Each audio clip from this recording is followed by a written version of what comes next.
Good evening, good afternoon, good morning, whatever time you're listening to this. My name is AJ Woodson, and I want to introduce you all to the first of one of many of what we like to call the BREADren podcast. That's BREADren, like brethren, but BREADren because we always going to be talking about our bread, and we always about our bread. And when I say we, I definitely cannot start without introducing my two brethren, and my brethren are on the call with me. There's Mr. Destrian Wells and Dr. AJ Loving, PhD, and I'm going to let them, introduce themselves, and we'll start with you, DJ. Good evening, everyone. As AJ said, good evening, good morning, good afternoon, wherever you are. My name is Destrian Wells from Destrian Wells Consulting. Empower, engage, execute on Instagram. Follow, like, and share. It is my pleasure to be here this evening to take part in what I think is going to be an engaging conversation, the first of many to come. We look forward to bringing you quality content that is sure to inspire but also raise awareness around critical issues going on in the African American community, but also the community at large. So, again, I appreciate you having me this evening. Happy to be a part of the show. Beautiful, beautiful. Dr. AJ Loving, PhD. Well, thank you. And for the sake of confusion, I will introduce myself as Ajamu Loving. I am a professor and teach finance at University of North Texas at Dallas. And I also have my own consulting firm, Loving Consulting, LLC. You can see what I'm up to at ajamuloving.com. Or check my Facebook page at Ajamu Loving on Money and You. Turns out if you Google my name, there are no other Ajamu Lovings out there. So if you Google it, that's me. And I look forward to talking to you all about the personal financial issues that you go through, investments in general, corporate finance, anything financially related, and also just growing bread and all sorts of ways that we can think about it. So I'm really looking forward to this discussion and building with my brothers, AJ and DJ. So thank you. Yes. Beautiful, beautiful, wonderful, wonderful. And since everybody else is introducing, what they really doing, like I said, I'm AJ Woodson. I am owner, founder of Millionaire Mindset, Billionaire Brains, which is an overall umbrella corporation that just, is all about what everybody just mentioned, overall empowerment and progression of the black community and the community at large. And then also 24/8 MMBB, which is a small business and nonprofit consulting firm. You can check us out at mmbbgw.com and across all of our social media at 248. Those are the numbers, 248 MMBB. But like I said, this is the BREADren podcast, and the first topic that we want to start and kick it off with is one that I think kind of holds near and dear to all of us, because what we have begun to start and undertaking is developing what we like to call a power circle. So the topic tonight is strategic partnerships and developing your power circle. So we're just gonna kick back, and as always, we like to make this a gentleman's conversation. So we raise our glasses. Everybody has a glass of their own. I'm drinking Woodford Reserve. Dr. Loving, what are you on? I'm drinking Jack Daniels, but I'm doing it in honor of the slave that isn't mentioned on the bottle. So that's So yeah, I think let that sink in as something that we think and marinate on, in that this $1 billion company is one where not everyone who was a contributor was somebody who benefited. That's something to keep in mind. Google it if you don't know. Jack Daniels is the white man that put his name on it, but it was recipe given to him by a black man. DJ, what are you drinking on? In the spirit of continuity and brotherhood, I want to extend the olive branch to the white Hennessy. And so, therefore, I am having a glass of white Hennessy to extend the olive branch to not only our brothers and sisters of color that may be on the call, but also our larger population of constituents who also we need on board to hear, resonate, and align with this message. That's like what I like to call white-brown. Well, cheers to you, gentlemen, and to a productive and progressive conversation. Thank you. Absolutely. But like I said, tonight we're going to talk about developing your power circle and gaining strategic partnerships. And before I get you all's definition of power circle and strategic partnerships, I myself, I'll give a general definition. a strategic partnership is not necessarily a friendship. It's not something that's necessarily built off of emotion. It's built off of purpose and business in a sense. But from that, you know, a lot of things can be gained. And then a power circle can encompass emotion. And it can also be, you know, friends and relatives that come together. But ultimately, the key word in that phrase of power circle is power, because that circle needs to hold and have power and be able to use that power effectively, you know, to come to a common goal or to achieve common goals. But Dr. Lovin, just in your own experience and definition, what do you consider the major differences between a strategic partnership and a power circle, and how they intertwine? Okay, so if I had to define a strategic partnership, it would be one where you have one or more individuals engaging in a common effort, but in a mutually beneficial way, right? And so you have two entities, two people, two individuals, whether they're at the same company or within the same industry or common industries, or even if they're not in common industries but have skill sets that can help one another, right? And they join together in a way that benefits both of them.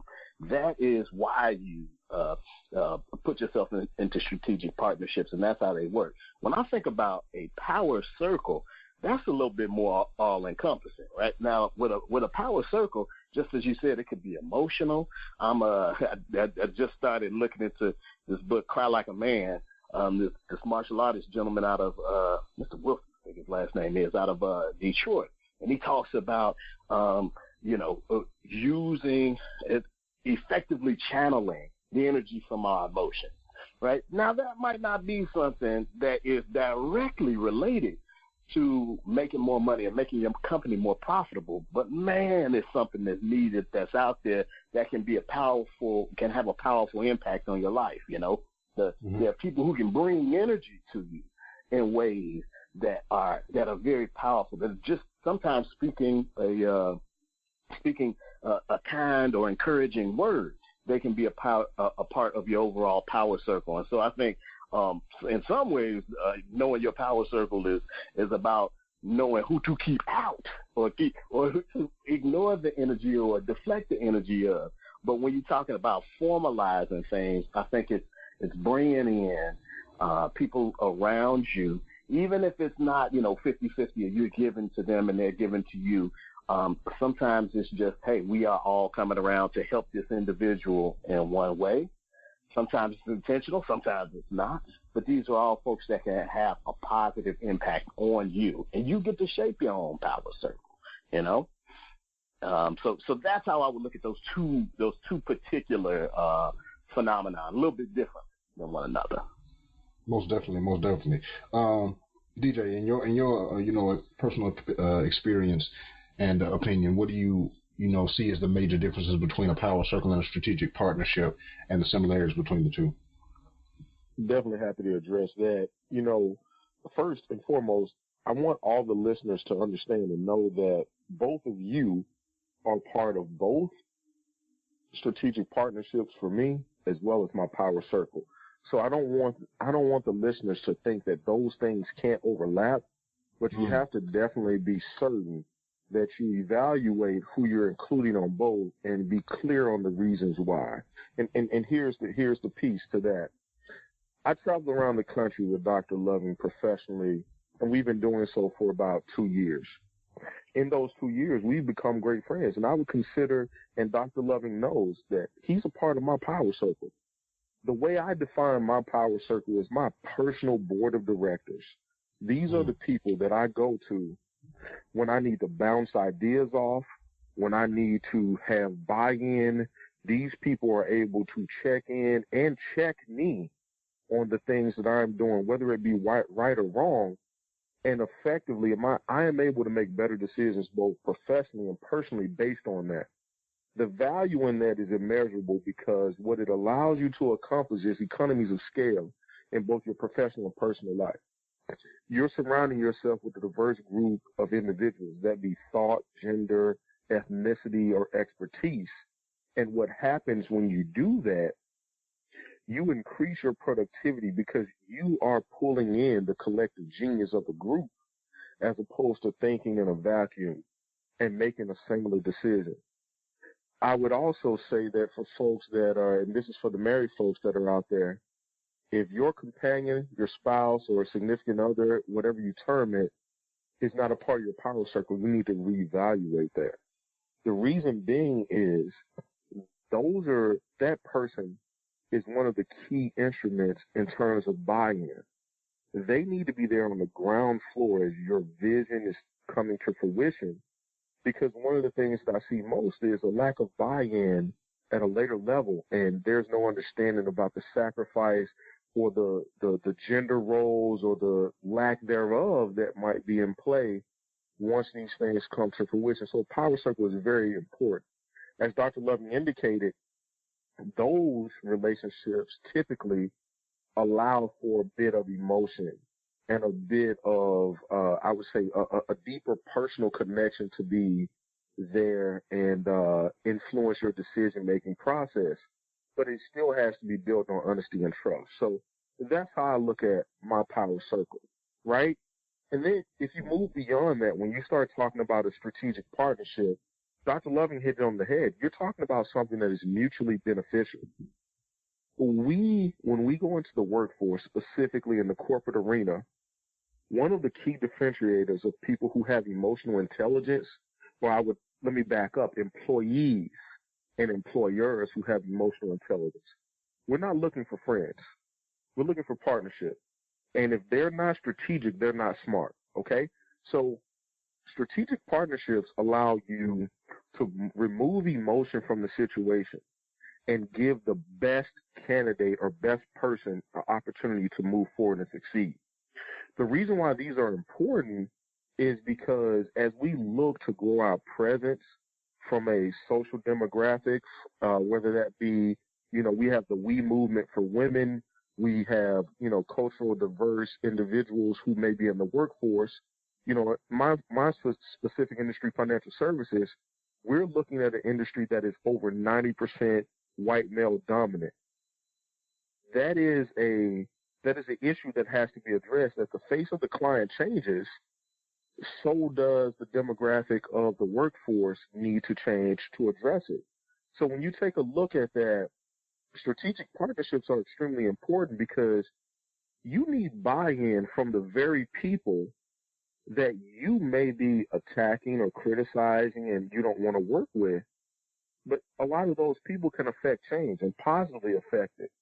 So again, Dr. Loving eloquently stated earlier that strategic partnerships are about a mutual beneficial relationship. Corporate profits are important. PR is important. Performance is important. Studies show that culturally responsive and diverse organizations perform at almost a 40% clip higher than those that are not. So developing strategic partnerships is extremely important, not only to your career, but it's important to the company that you work for. So if you're going into an annual review with a boss, you need to bring up the fact that you may have skill sets that they're not tapping into so that you can develop those types of partnerships and you can become part of the conversation around a solution that affects cultural change within your organization. So those two things are not mutually exclusive, but you absolutely have to pay attention to each of them and use emotional intelligence to decide who fits on what side of the equation, if that makes sense. It definitely did. And I do want to point out the fact, and I like the fact that you brought up, and we'll coin the term, the personal board of directors is, that's what you can consider your power circle. And I'm very honored to be part of yours as well. Like you said, you are also a part of mine.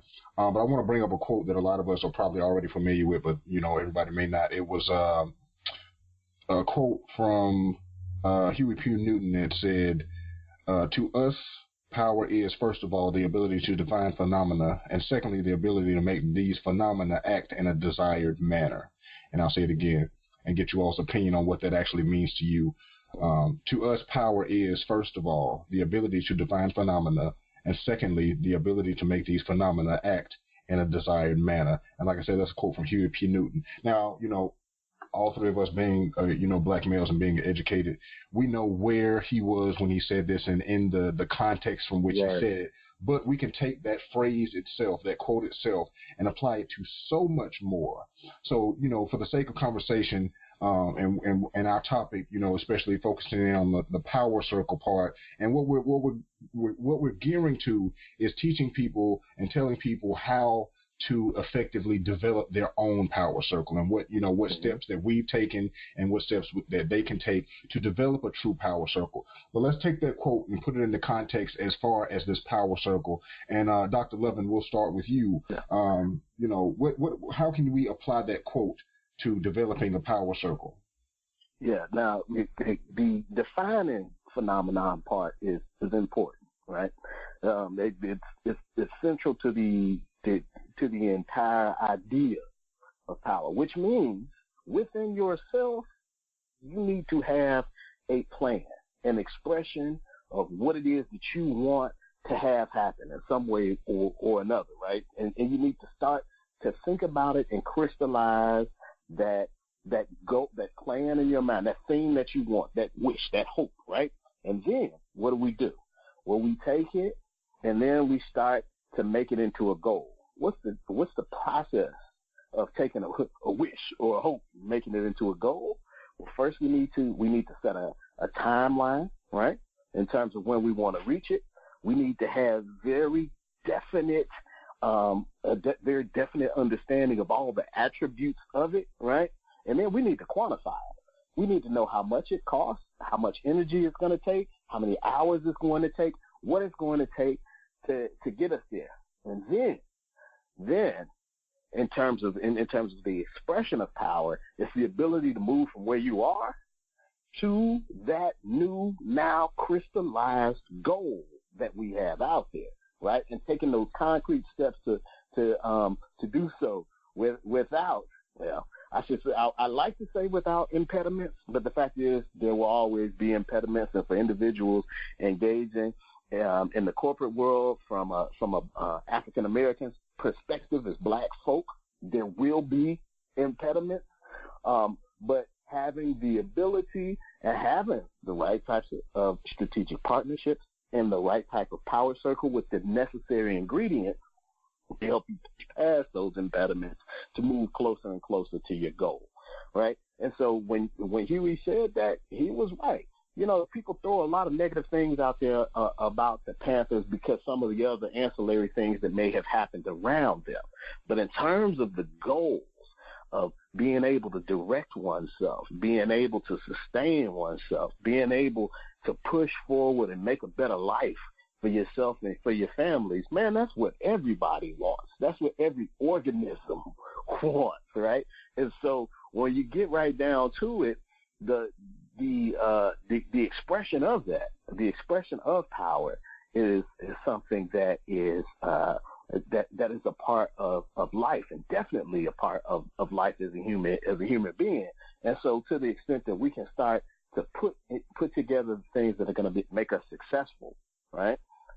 As maybe employees initially, and then maybe branching out to eventually be our own bosses and run our own entity.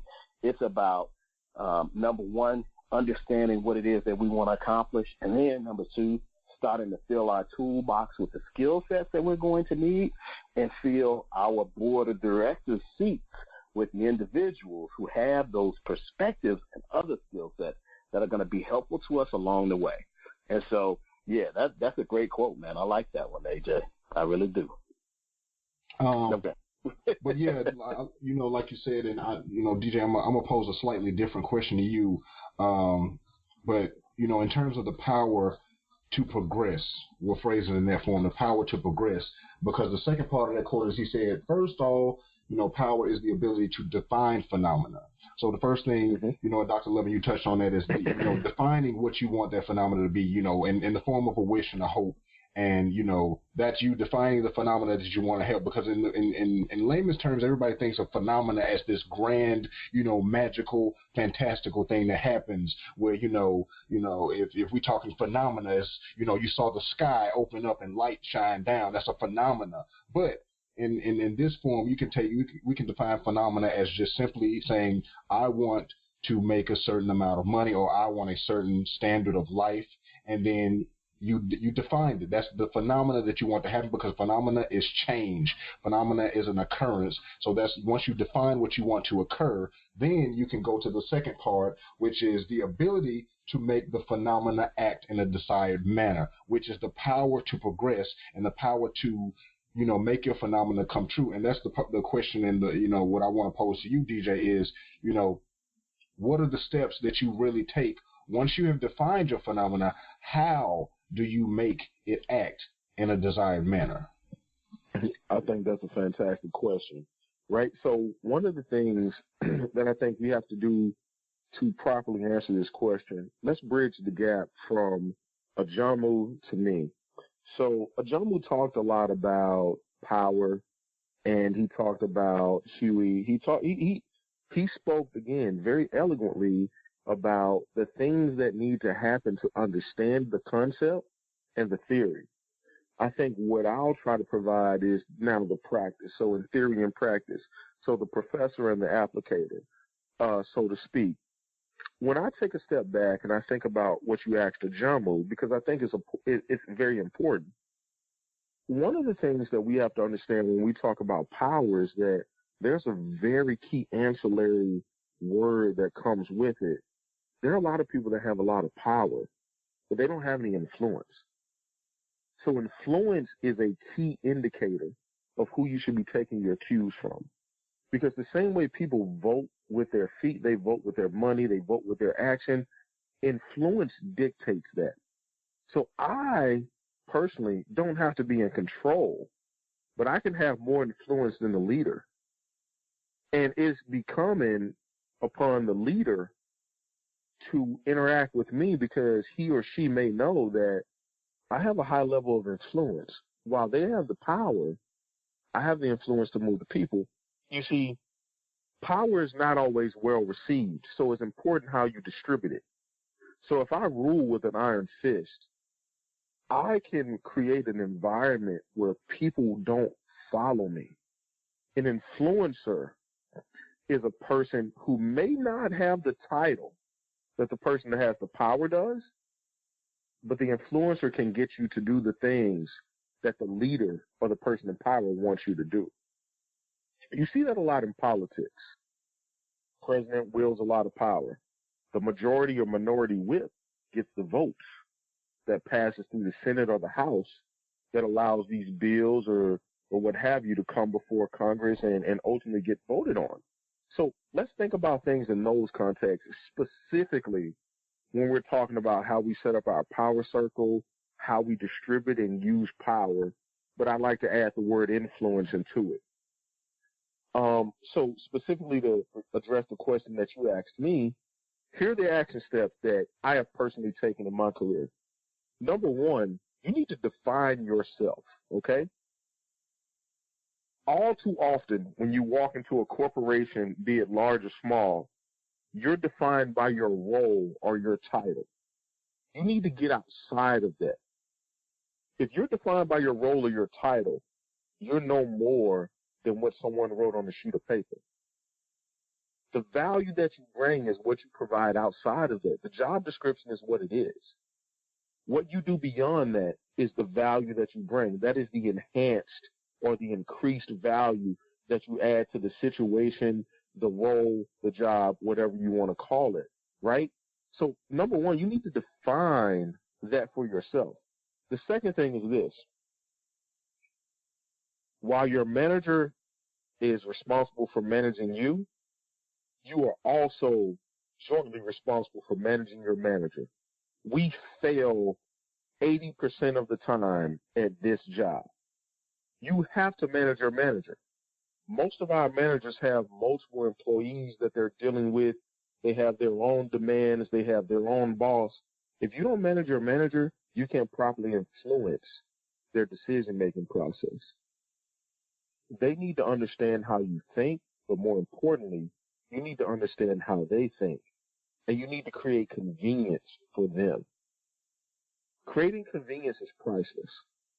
You will find yourself in better situations increasingly if you create convenience for your manager, because it shows that in their terminology, you grasp the bigger picture. If you do that, you become an influencer. Once you become an influencer, you may not have the title, but we're talking about power. Influence is power. You will find yourself in increasingly more visible positions if you do so. The third piece, own your own career. A lot of us look for our managers to be promoters for us. You're your own promoter. We're very good at social media. We're very good at, the game that we play with our friends about how great things are going and the happenings in our lives. Apply that same pressure to your company. Be great at letting them know that there are opportunities outside of the current situation that have presented themselves to you. But if you're going to do that, you better be really good at your job. Okay? So what I'm saying is, if you can create a situation where the demand for yourself is high, you can walk to your manager or employer and say, here's the place that I want to be, which is here with you. Here's what I'm being offered. I'm even willing to offer a discount to stay where I am. But that discount could be much greater than what you're currently getting. But your performance today dictates what you can get tomorrow. Some of us are underperforming and expecting great things. That's not how power or influence works. Dr. Loving or Dr. Ajamu talked earlier about power and influence and how there has to be a plan. And then that plan results into action. You have to have a plan for your career. You have to put in the work, which is the action. The result of that puts you in a situation where you become an influencer and you have the ability to dictate terms or even negotiate terms with your corporation. It's not a by chance situation. High performers have opportunities that underperformers don't. It's just the way of the world. So as it relates to power, influence, and partnerships, they go in a linear motion, so to speak. And if you are doing the things necessary, you find yourself in a situation where one of these activities continually feed into the other. So you're doing yourself a service if you understand that. And if you don't, you may be one of the forgotten few who are impacted when a slight market correction happens and you find yourself having an uncomfortable conversation with HR at the most inopportune time. So understanding these things are critically important for yourself personally and also for the growth of your organization. Most definitely. And I definitely want to point out and make sure that everybody is really, catching, the not the differences, but when DJ, when you're speaking, you definitely are giving a more corporate insight to those who are in the corporate realm and how this can apply. And Dr. Loving is doing a great job of kind of just putting into like a general terms or more on a personal level. And then both of you all in your talks are combining and intertwining the two, but also definitely showing the stark difference and contrast in the two. And which will bring to the next point. Well, go ahead. Well, AJ, I have to say this. I really appreciate you for creating this forum because these are the conversations that, unbeknownst to anyone, again, for over 2 years, Dr. Ajamu and I have been having these conversations, via our frequent travel or what have you. And I think that giving this to people is important for a number of reasons, but the primary reason is that you do not know what you don't know. And for many of us, when we walk into boardrooms, whether that be corporate, nonprofit, philanthropic, like whatever it is, when you walk into a boardroom, you walk in to own that room. And if you personally do not dominate that conversation and you're not the master of that content, you somewhat get lost. And that's an issue that we have because we're not going to be the subject matter expert on everything, right? So where is the forum or vacuum for us to speak out as minorities in the workforce, whether that be women, African Americans, Latinos, Asians, or what have you? It's important that we have forums like this to empower us because you want to be vocal, but you only want to be vocal in situations where you have something to add to the conversation. Well, there are many times. Oh, my bad. No, please. But well, no, I was just going to interject to say I graciously appreciate, your appreciation, and like you said, this is something that's very much needed. And like I want to point out the fact that because we are a power circle, us three, I just want to throw in the fact that Urban Dictionary defines power circle as a group of people who are dedicated to each other's success. And I don't, I honestly know.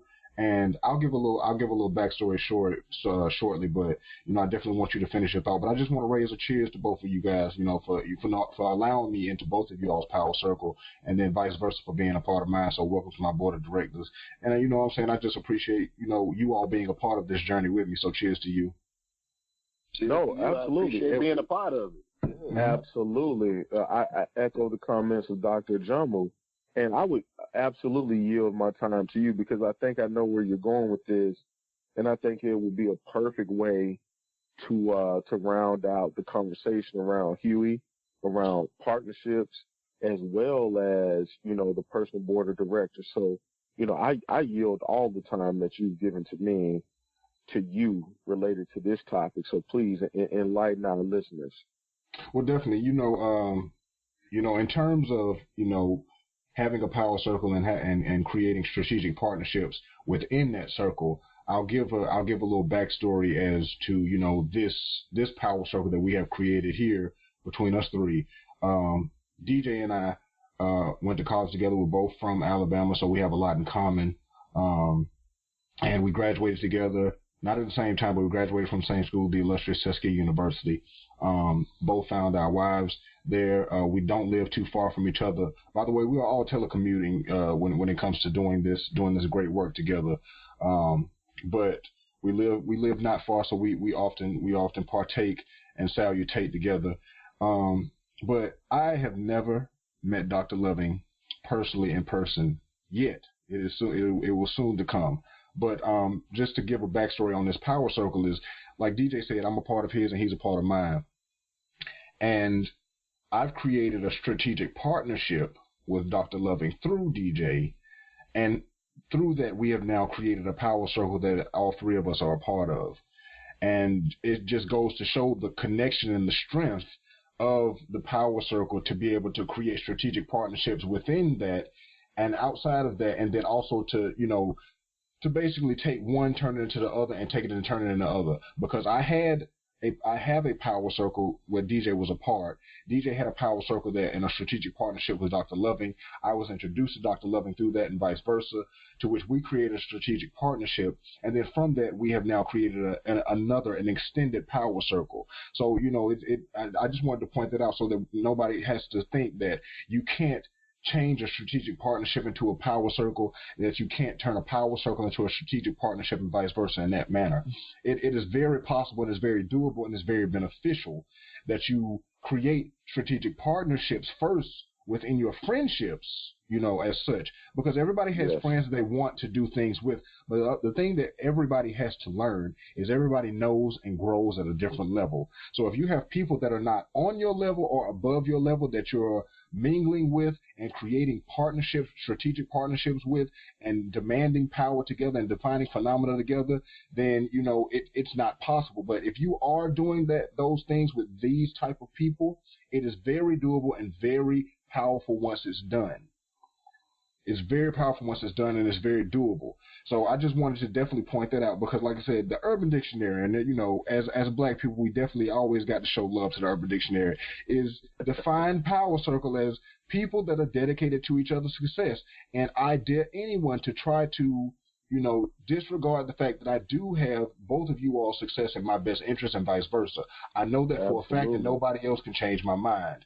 But the day that someone tells me that Dr. Ajamu or DJ does not have my best interest and success in mind, that is the day that I will tell them that they are bold-faced lie to their face, because I know otherwise, because these two people are part of my power circle. And that's the truth.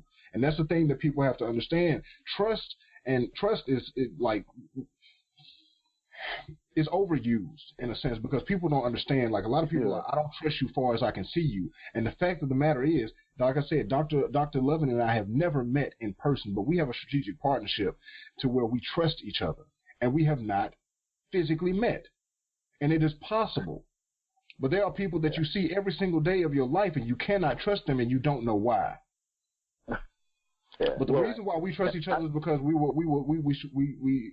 created a strategic partnership that was defined in a sense and came about from a power circle. So trust was initiated on both sides, and trust was the first thing that was brought to the table. It wasn't opportunity, it wasn't benefit, it was trust. Trust was the first thing that was brought to the table, where DJ said, "Hey, I trust this guy, you need to meet him," vice versa. And that was how it started. And I think that's very important to understand, that trust is the basis of a power circle. But a strategic partnership doesn't necessarily have to be based on trust, because it's mutually beneficial. But that's the reason why Dr. Loving and I have, created a power circle where we're all encompassed now, because trust was the basis of it. It wasn't mutual benefit. Although that is there, that was not the basis of it, which is why the strategic partnership evolved into a power circle. Because if you have a strategic partnership, you can get with somebody else and say, "Hey, we're going to make money." If you sell liquor and I own a club and we create a strategic partnership, we both good. But guess what? Trust ain't there. Right. So now, if trust not there, somebody can do somebody in, and then that's the end of that strategic partnership. But guess what? It was mutually beneficial while it was good. Yeah. But if trust is the basis of that relationship, then things can grow and progress. But go ahead. Well, this is Destiny again, and you're absolutely right. And I think that one of the key instruments in all of this, you just use the word trust. That word is a dirty word in this generation. There's a lack of trust for financial advisors. There's a lack of trust for financial advice. People distrust their friends, their mates, what have you. Right? So what you said earlier is an old Southern acronym. I can trust you as far as I can throw you. And you can't throw some people very far, okay? So what you're saying, I firmly get, but I don't want this to get lost in the message, because you said something very beautiful. You've never met Dr. Lovin. Never. But he trusts you with his business. He trusts you with his information, and he trusts your expertise. Why is that? When you have a power circle, when you have partnerships, whether it be strategic or friendship, there are people that you place the ultimate trust in, and you know that they wouldn't associate themselves with people if they were not on the up and up otherwise. Based on your interaction with him, both of you have benefited tremendously. Tremendously. I am only a vessel to stimulate that type of activity. But that's the benefit to having a power circle. A board of directors, I want you to think about what a board of directors does. They go out, they solicit funds, they solicit sponsors, they solicit, I would say, bodies or individuals to provide philanthropic work or volunteerism. And they also promote, present, and represent a message. What would that do for you? And I'm talking to our listeners. What would that do for you on a day-to-day basis if you had 5 to 7 people walking the face of the earth doing that for you? Your brand grows exponentially. These people are extensions of your brand. So, Arthur, I'm an extension of your brand. Ajamu, I'm an extension of your brand, and both of you are an extension of mine. So when we think about these things, you choose wisely because you have a series of decisions to make. One requires engagement with the government and law enforcement. Will you embarrass me? That's critically important. Number two, do you represent the values that my family and myself have? Highly important.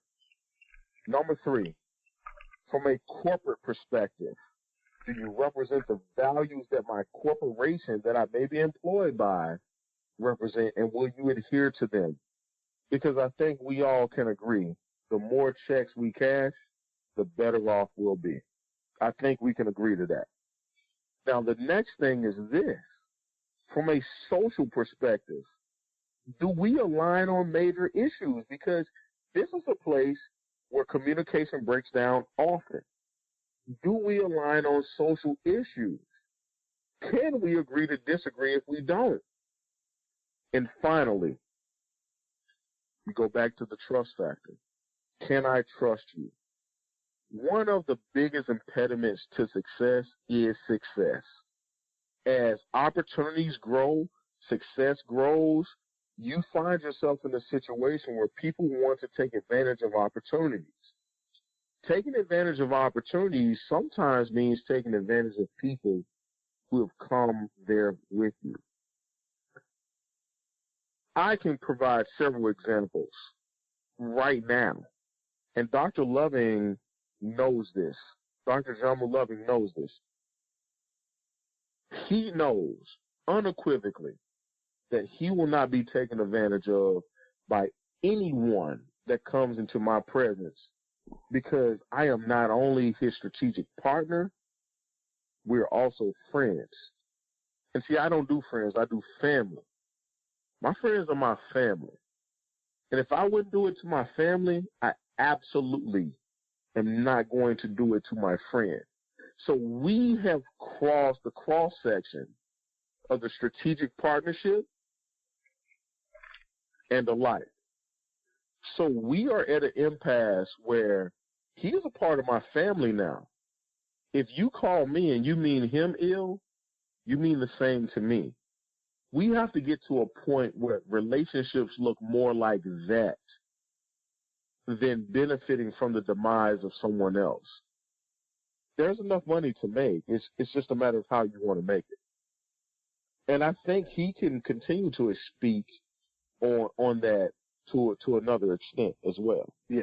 I think when you're talking about any sort of collective action in general, right, and people trying to come together to get ahead, and especially black folks trying to make a financial way within this capitalist society when there have been so many things thrown in front of us, so many, people act like black folks haven't wanted to get ahead financially or engage in commerce or own corporations or own land, and that's just flat out not true.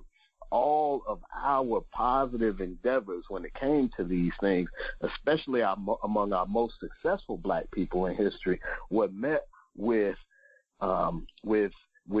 strong opposition, if not violent opposition in many cases. So what we're doing right now, in many ways, is a revolutionary thing. And it's revolutionary because before, folks used to get killed for doing it, all right? And so when you talk about the importance of having trust in one another, right, and the fact that you could confide in a person and you could talk about what your goals are without those goals being shared with people that might not be ready to hear them or shouldn't be hearing them, right? You can count on if there's information that you know that might be helpful to a person within your power circle, but you also know that information can't be shared outside of that power circle. The fact that you can have trust in there, that's an extraordinarily important thing. And usually this is built out of time, right? And then it's also built off of the behaviors that you see that person exhibiting. One of the things that makes it so easy for me to trust you, Destrian, is because I have never seen you do anything that looks fake, fraudulent, or otherwise suspect with respect to anybody else that you call a friend, right? And do that with me. Some folks look for people to confide in that are telling them other folks' business that's supposed to be their friend, right? Now, if they telling you that don't hurt too many feelings. Don't hurt too many feelings. Don't hurt too many feelings. Right? Don't call out too much truth, because then they're gonna feel hurt. They're gonna feel personally attacked. I was gonna say is Sunday I'm gonna mess around and end up preaching. But go ahead. How before they do this to you? Okay, so when you're talking about building your power circle and building strategic alliances, the trust that's implicit, you have to see those trustworthy attributes in those individuals that you are working with after you sort of crafted where you want to go, and then you can share those things with them, and they can share where they want to go with you. But then also, here's the other part of it. You have to be what you want to see. You can't be that person that's gossiping and telling other folks business and breaking confidence and doing things because it feels good to you, or you feel like you can make a short-term gain by telling this person that or that person this. And then what happens is you looking for confidence from somebody else when you're not able to display that level of trustworthiness within yourself. All right, so be what it is that you want to see in others, right? And then obviously make sure that you are careful about who you work with. But a lot of this comes from, okay, have you really thought about what you want to do, right? If you really start to think about that and really start to make decisions, then what happens is, okay, now I can start to pick the attributes of people around me that I know that might be able to help me along the way. If you look at The Wizard of Oz as a story, and you're like, oh, somebody going on the yellow brick road, and everything seems lost, especially if you're drunk when you watch it, right? But if you think about it later on, after you have some context, like, oh, man, the scarecrow and the scarecrow in his brain, the Tin Man in his heart, the lion in his courage, these are all elements that we're going to need to get us where we want to go in life, right? And that winding yellow brick road and all of the crazy stuff that you're going to see in between, that's all stuff that we all face, right? And the fact is, all these elements are there within us and around us. It's just about the decisions that we make that are going to take us there more quickly, or take us off the path, or completely destroy us in some cases, depending on the decisions that we make. So you, as a listener, as a friend, as a potential part of other people's power circles and strategic partnerships, you have to make some decisions. You have to decide what you want out of life. You need to decide how to be that positive person so that people want to trust you, and that positive energy that you put out there, that's going to attract in many ways the positive people that are going to give you what it is that you need to move forward. But you can't be negative expecting positive, right? And you can't just walk in like Destrian said and just look at the job description and say, well, that's it, and that's who I am, and I'll just do that, and then wait on somebody else to give you your next opportunity. That's not how successful people operate. Successful people operate with a vision for themselves, a plan for themselves, an understanding that there are others that are going to have to be involved, and then also an understanding of the value that those other people bring to the situation, and another important part, understanding the value that they can bring to those other people, right? It's not a one-way street. There's nothing more exhausting than a one-way friendship or a one-way relationship and pretty much anything. And I know there's some people out there that are just nodding their head yes right now because you are either in one or got out of one, or you got a friend that's in one of those one-way relationships. And what do you see? It's just nothing but a drain. You know, a power circle. A power circle. It's a circle. So the energy has got to rotate. You gotta give and you gotta take and but you can't just take and you can't be in a position where you just give, because what's gonna happen is eventually it's gonna break down. You're not gonna have anything left to give, and somebody's gonna get cussed out. Maybe maybe at church is correct, because that's typically where we see each other when we don't see each other all week. For my entrepreneurs out there, what Dr. Ajamu just said is critically important. It's about the takers. And, I read a lot, and he knows I read a lot. Both Ajamu and AJ know I read a lot. And recently, I'll find the title of the book that I was reading, and I will repost it on the gram at Empower, Engage, Execute. But it says that takers take and givers give. And as simple as that is, it's deep. Because as an entrepreneur, how many friends do you have? They like your post. They like the shirt you put up, the product that you put up. Now, how many buy? How many call you? Hold up. I'll stop. Don't, Don't, no. We cannot do that today. We can't do that today because that's listen. Look, matter of fact, once you listen to this, we will be posting a version of this show that we are going to call the after show, and we definitely going to dive into the after show. But man, you know what I'm saying? We coming up on our time, gentlemen. So we're going to stop it there. Understood. But like I said, we about to continue this conversation at what we're going to call the after show. So be looking for the recording of the after show to come on after this.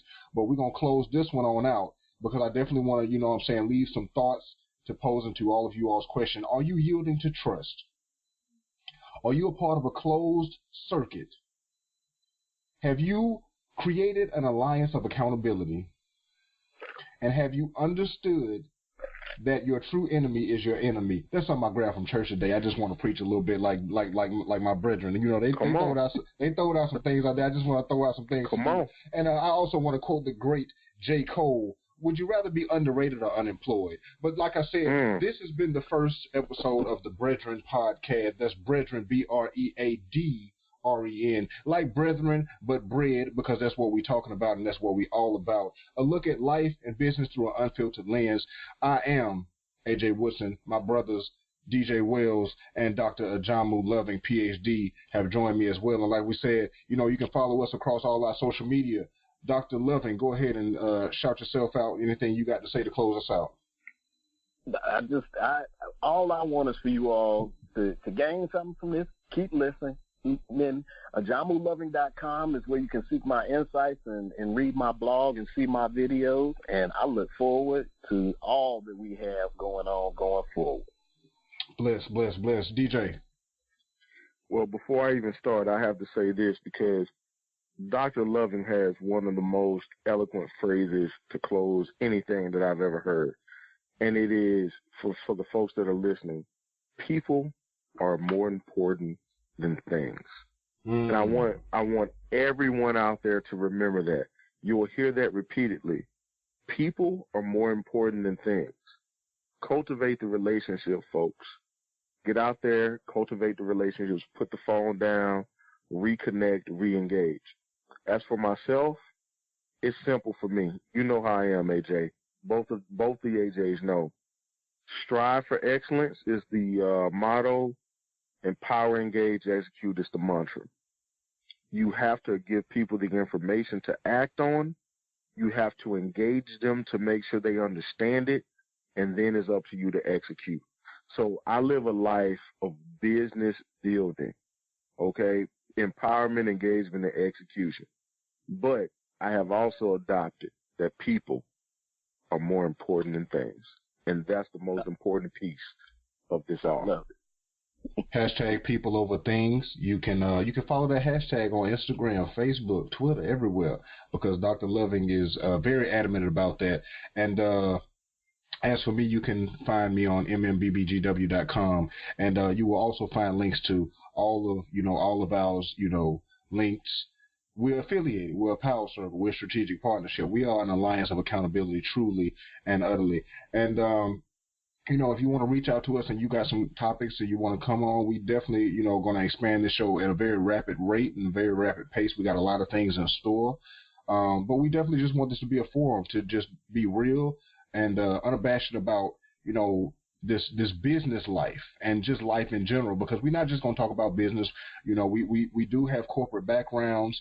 We do have, the Dr. Loving and DJ have financial planning and financial investment and financial advising backgrounds. And I have a entrepreneurship, small business, nonprofit, corporate background as well. So we all, we have our things to bring to the table, but we definitely want to, extend our alliance of accountability to you all in the form of this podcast.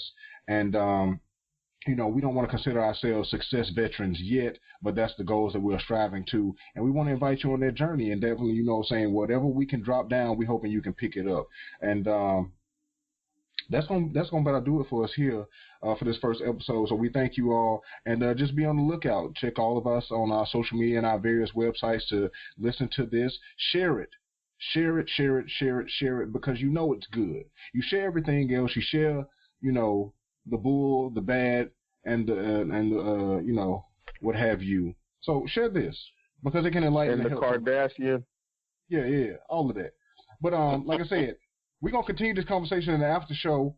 We appreciate y'all, and as always, we want to close out every BREADren podcast with a toast of what we're drinking. We all announced what we were drinking in the beginning, but raise your glasses, and I just want to raise a toast to this journey that we are embarking on together, and I want to invoke the power and the ability to progress amongst ourselves and everyone listening. I want everyone to understand that your true enemy is your enemy, because once you figure out what's really going on, then you'll be able to create and form your alliance of accountability, and you'll learn how to yield to trust, and not to your emotions and not to your mind, but to trust, because it's a collaboration of the two. And with that being said, first episode of BREADren Podcast is over. We love y'all, and we out.